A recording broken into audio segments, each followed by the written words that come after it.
11:39 the time here in the WHIP studios. The main event radio program here with you on a Wednesday morning. Dalton, Balthaser, Tom Hanslin with you. Temple Sports Hour will come your way in about 20 minutes and change.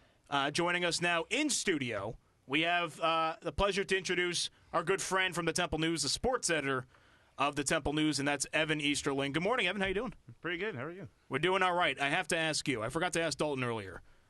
I am not on board with this 280 characters on Twitter. Oh, absolutely I'm not not. on board with it. Absolutely not. I don't like it. I really don't. I don't like that. It's turning into Facebook where you have to scroll through every message now. I'm not into that. Did you see what the Sixers did last night? Oh, my God. It made me nuts. Yeah. Did you see this? Yeah. What was it like? Win, or it was like Sixers, Yeah, dot. Oh, my, it went on forever. Listen, Twitter is all about immediacy. That's what people want with social media. That's the beauty of it. Now yeah. it's turning into Instagram and Facebook where you can type whatever the heck you want. I don't need to be going through just seeing people just like playing the system and putting 240 characters that doesn't have any meaning. Listen, if you want to tweet and you want to tweet something that's like 155 just because you ran out of space, all right. Not 240. Get out of here with this crap. What do you think? The jump's too big. Like, yeah. you doubled the characters. If you Not went good. up to like maybe 175, then that's more reasonable. But yeah, like you said, if because there's been times I'll be tweeting during a game, and then someone like Equinemius St. Brown makes a catch for Notre Dame. It's a great name. That's about 25 characters in itself. So I don't have much to work with after that. So 150 would be nice in that occasion, but 280, there's just rarely a need for that, like ever. So yeah, it is too much. Yeah. Temple and Cincinnati Friday night in Ohio. Obviously, a huge win for Temple over Navy, 34-26. I honestly don't think we were expecting it. Obviously, Navy was the favorite in that game, a heavy favorite. Mm-hmm. A big win for Temple, and now that, look, the conversation of bowl eligibility is back. You just need 2 wins here. Can they get it in the next 3 games? I think they can. I mean, Cincinnati, they're out about 3-6 right now. Austin Peay was one of their wins, first win of the year. And all things considered, you lose to Army in overtime, a game that you should have won. You lose to UConn at home in homecoming, a game you should have won. But you're still in this position where you win 2 of the last 3 games, Tulsa and Cincinnati, both winnable. Then you get to that 6 wins mark. Now the question is that 6 wins enough? Because 6 wins doesn't guarantee the bowl. Right. I think because they beat Navy, a team that was ranked maybe 2 or 3 weeks before that game started the year 5-0. Like, they have a shot at it. It depends how Navy finishes the year. They've lost 3 in a row. If they continue this slide, then that win doesn't look as good. But that Navy win was definitely important. Yeah, I think Frankie Juice was a big part of that Navy win. Frank Newtile, that is. Do you think we like to speculate here on radio because it's what we enjoy to do. Mm-hmm. But do you think this team is any different if he starts week 1 than Logan Marchie, or do you think it's just kind of how the circumstances played out? Do you think they're any better with Newtile starting week 1?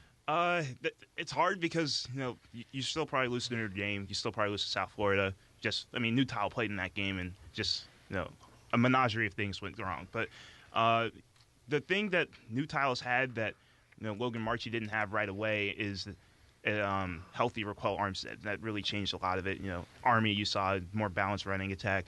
I think Armstead only about 26 rushing yards against Navy, but they were still able to mix in the run. It was still a threat because of the prior game. So I think maybe they have one more win. Maybe they get the win, but I don't think it's too much of a difference of where they are now if Newtile starts to begin the year. I will say that going into Notre Dame, Collins was being coy, not naming the starter. I was thinking we were going to see Frank Newtile take that first snap, so I was kind of surprised to see Logan Marchie there. But I don't think it's that big of a difference. It seems like they're much looser now. When we were at practice yesterday, there was music playing. They were dancing around, having a good time. Maybe it was just a little too maybe they were a little too tight early on in the year. I don't know, with the new coaching regime. It seemed like they were just having a little more fun yesterday. Maybe obviously a win helps and a bye week helps. Winning helps. Winning always helps. But what do you make of that? It seems like they're just having a little more fun now.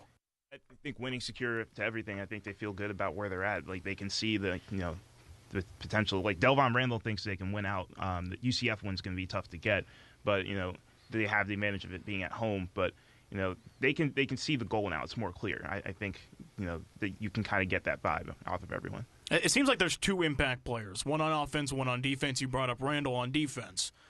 The guy that's really stood out to me is Isaiah Wright, a guy that can run the ball, he can catch the ball. I know he threw the ball in high school, but we haven't seen that yet. What do you make of Isaiah Wright? It seems like one of the lasting, if we remember the Matt Rule era, one of the guys that he brought in, and he's really made a difference early on. And I look at the stats: 33 receptions, 2 yards, 3 scores. But he's also done things on the ground. What do you make of Wright? He's just kind of a do everything guy. Like the Army game, they tried to get him into the passing game just to kind of show it. I don't think they really wanted. I don't think the goal was like, oh, we're going to get a touchdown on this play. But when he's in the Wildcat, he had just been running all up until the Army game. But he, you can line him up wide, you can put him in the backfield, and he can legitimately make plays from both of those places. So people criticize the way Dave Patno's used the Wildcat. Sometimes it's been effective. Sometimes when it's like 3rd and 2, 3rd and 1, and they run a Wildcat play and it doesn't work. But Isaiah Wright gives you that versatility to maybe you put him in the backfield and you don't even give him the ball, but the defense is thinking about him because he's seen the tape. So he's definitely been one of the key impact players. The one thing he has to improve is the drops. I think about every game, probably 1 drop a game, I'd say. Is pretty fair. They don't really track drops in college, but I think that's pretty fair to say 1 drop a game. But that's the one thing he'd have to improve on. Temple News Sports Editor Evan Easterling is joining us right now, talking some Temple football. And Jeff Collins is in his 9th. It'll be his 10th game at Cincinnati on Friday with the Temple Owls and as a head coach. How do you evaluate him so far? He came in with the Minister of Mayhem nickname, and how do you think he's been able to kind of handle the pandemonium of a struggling team early on? I think there's a point in the season, I'd say probably after the UConn game, where you can kind of let things slip away, and him and the entire coaching staff have kind of done a good job of keeping everyone on track, making sure that they're focused. Everyone always says 1-0 mentality, and you could say it all you want, but they've actually gone out there and kind of turned things around after. The Houston game, you could argue that's a game they should have won, lost by a touchdown. And then UConn, that team hadn't had an FBS win in a calendar year, and you lose that game at home. But after losing those games to turn things around, I think he's done a good job. How about the wide receiving core? This was a top receiving core in the American Athletic Conference. Obviously, you lose a guy like Ventel Bryant early on, your leading receiver last year. There's so many questions around Ventel Bryant. We haven't seen him play recently. Keith Kirkwood's been decent, but he hasn't been the impact player I think we expected. Obviously, Wright has stepped up, and especially Adonis Jennings. What do you make of this Ventel Bryant situation? It doesn't seem like we're getting any answers. All these questions, no answers. Well, he practiced yesterday. Seems like he's going to play on Friday. In terms of what we can expect, like how many catches he'll have, not really sure. It seems like Kirkwood's kind of been that number 1 target. Kirkwood and Isaiah Wright kind of for each quarterback this year. Ventel, Villanova game, that was the first game he played, 7 catches, and then 7 catches the next 4 games. So a little bit inconsistent this year. Maybe that's because he'd been more comfortable with Phillip Walker, new quarterbacks coming in. And then just availability not there. Notre Dame not there last week. So, maybe Cincinnati's the game where he turns it around. But, yeah, a lot of just unanswered questions about, what's going on. They say it's an internal matter, that the reason he didn't practice last week and a half, and then kind of just left it at that. So we'll see if he can turn around, basically. But it's just a lot of unanswered questions. And I think going off that point, I think this is a little bit of speculation too, but his number last year was number 1. And now this year, the number 1 is a floating thing. And early on in the preseason, he had some issues, and they eventually took that number away from him. Jeff Collins said it was a selfless act that Ventel, traded his number in to give the opportunity for multiple people to try to get a single digit who didn't have one. Do you think that had any effect on him at all, especially since he was one of those guys last year, and he's definitely struggled without Phillip Walker? I think that's something that obviously we can see. Yeah, I haven't had a chance to ask them about this, but I'd imagine your single digit, that's one of the highest honors you can get in the Temple football program, and then that gets taken away. And I'd have to imagine that that's something that would affect you as a Temple football player who's been in this program, knows what, and especially now that the program is, there's higher expectations for the team. It's not just Temple football it's not a laughing stock anymore. So to have that single digit taken away, I'm sure it would affect them, but I haven't had a chance to really ask him. It's so difficult to predict these games because I think we've been wrong every week picking the game. We haven't figured it out. Just your take. I know you don't always get predictions. You're always writing. Do they win 2 games here? Do they get to bowl eligibility? Do they play in a bowl game? I'm not sure if they get to the actual bowl game, but I think they get to the 6 wins. I'm not sure when you get the 6 wins and 2 of the wins are UMass and Villanova. I'm not sure if that's strong enough a case. Barely wins. Against those 2. You should have lost both games. Yeah. Yeah, like UMass missed like 3 field goals in that game. That kid was at Staples on Monday. If he was lucky. Yeah. I guess we might as well shift into the basketball conversation. Temple Hoops and Jefferson tomorrow in a charity game for a great cause for hurricane relief. Obviously, the season starts a little later on. They'll be on the road for all November. They don't have a home game until December. I don't remember the last time that's happened. December 6th, I think they opened with Wisconsin. So I know you've been to practice a few times discussing the upcoming year with some players. We'll have Fran Dunphy on our show Monday morning to preview the year.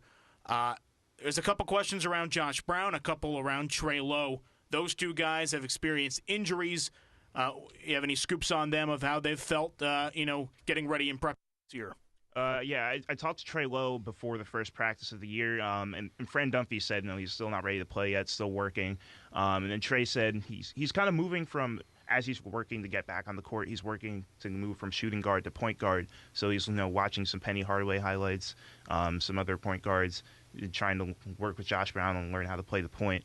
But he said, if he feels good by like halfway through the year, he'll try it. If not, he'll stay patient and wait till the 2018-2019 season. So not sure if he's going to play yet because Fran Dunphy said he's not ready yet, and he seems like he's going to be patient and wait it out.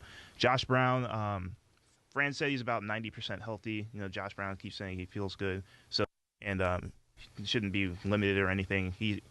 They had practice Monday. The portion of the open media, like the last half hour, he didn't do much, but he said it was like a hip bruise, something that really shouldn't affect him going forward, and he'll be able to play on Thursday night. We saw last year Obi Anetione in the first few games or so. He was the guy that stirred the drink for this Temple basketball team. Then he really faded off quite a bit after that win in that tip-off tournament.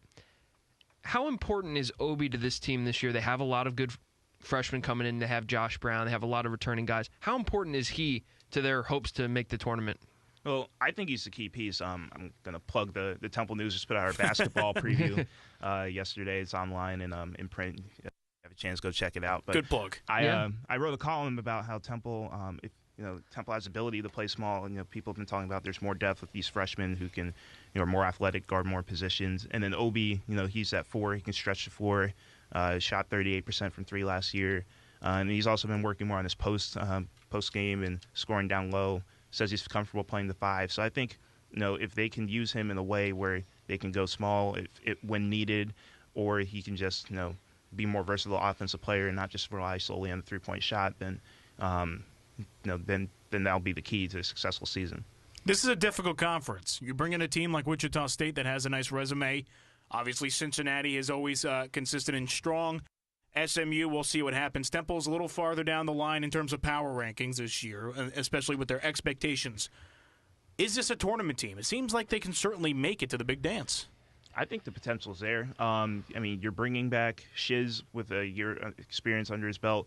His role will change with Josh Brown coming back. He'll play more off the ball, which might be beneficial for him in the long run. So maybe some of those threes that he took off the dribble last year, he can catch and shoot, get a more quick release, be more smooth with it. You're returning Obi. The freshmen, especially Dre Perry and J.P. Mormon, seem to be able to guard multiple positions, are shooting better than Fran Dunphy thought they would be at this point in their careers early on. They've only played 2 close scrimmages against George Mason, so that's really the only college action they've had so far before Thursday. But I think the potential's there, and they have a chance for quality wins. You're going to play Wisconsin, you're going to play South Carolina, you're going to play Wichita State twice, you're going to play Cincinnati twice, and you're going to get Cincinnati twice. So, there's a chance for quality wins there, and just the talent on the team, I think the potential's there. Speaking about, Tom brought up adding Wichita State to the conference. In the past, Temple got snubbed a couple years ago for the likes of Texas, UCLA, who made the Sweet 16 that year. Do you think the addition of Wichita State along with Cincinnati, SMU, Connecticut really helps bolster this conference when it comes to getting bids to the tournament? I think so, and I think it'll help just Wichita State getting better seeds, because that was a big complaint from them in the Missouri Valley Conference. Sometimes they're underseeded, but think about going back to last year. I think SMU was an 11 seed in the tournament when they faced USC. So I think it'll just help out everyone in terms of seeding when it comes down to tournament time. Last one here with Evan Easterling. How long is Fran Dunphy's leash?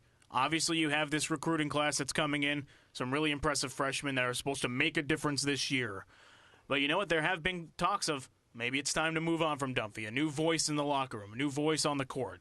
How long do you think Dunphy's leash is here? Seems like he'll have at least 2 more years to see how these younger guys can develop. But how long do you think it really is? I think reasonably he should get the time to work with these freshmen and kind of see where he can mold them and develop them, because obviously they're the future, and after this year you're still going to have Shiz, you'll have the freshmen, you'll have whoever they bring in from the recruiting class. So they'll still have a solid group of players, at least the way they're thinking. So giving him 3-4 years, that'd be the most reasonable thing. Evan, we appreciate the time. Thanks for coming in. I guess we'll talk to you Friday. I'll chat with you Friday when we watch the football game. But obviously we'll see him later on. Actually, next Saturday with UCF, last home game at Lincoln Financial Field. We'll talk to you then. Thanks for coming in. We appreciate it. Thank you. Yeah, thanks, Evan.